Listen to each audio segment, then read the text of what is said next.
So today we're going to be talking about central and inscribed angles on a circle. So the first thing we have about the central and the inscribed angle is that two angles that subtend the same arc have the same angle. That means that if you have a circle like this, and if you have an inscribed angle that shares this arc right here, another inscribed angle that also shares that same arc, but maybe falls on a different point on the circle. It could be here, it could be maybe here. Anywhere on the circle, as long as it doesn't cross into this arc right here, will share the same angle. That means this angle will be equal to this angle, will be equal to this angle. Let's just all label them alpha right here. All right. The second thing we're going to talk about is the relationship between the central angle and an inscribed angle of a common arc. So it says that a central angle and an inscribed angle sharing the same arc on a circle have angles in a 2-to-1 ratio. That is, the angle of the central angle of that same arc is 2 times that of the inscribed. So to draw it out, we have a circle here. Let's say the center is right here. That means, say we have an inscribed angle on this arc right here. So sharing this arc. Taking the same arc and leading it to the circle, we will find that if this angle is alpha, this angle will be 2 alpha, and the central angle is 2 times the magnitude of the inscribed angle of a same arc.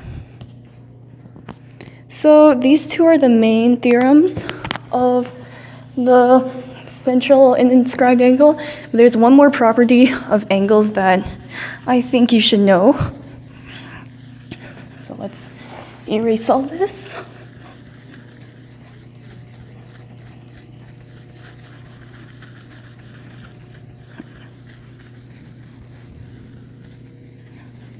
Okie dokie. And the last thing you should know is that if we have an angle, sorry, that wasn't very clear. If we have an inscribed angle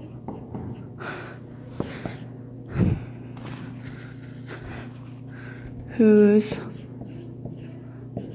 arc lies on the diameter, the inscribed angle will equal 90 degrees or a right angle. A right angle. If we have an inscribed angle whose arc lies on the diameter of the circle, the inscribed angle would equal 90 degrees or a right angle. So that's saying that if we have a circle right here, and let's just say this point is the center, which makes this any line that crosses it the diameter. If we take any couple points that go off this diameter, so the arc just lies directly on the diameter of the circle, then this inscribed angle, this right here, will be a right angle or 90 degrees. This can be anything, so like for example, that would also be 90 degrees. This would be down 90 degrees. It's basically a more specific case of what we talked before about inscribed angles, since all these are sharing the same arc, except that in this case, the angle is specifically a right angle or 90 degrees.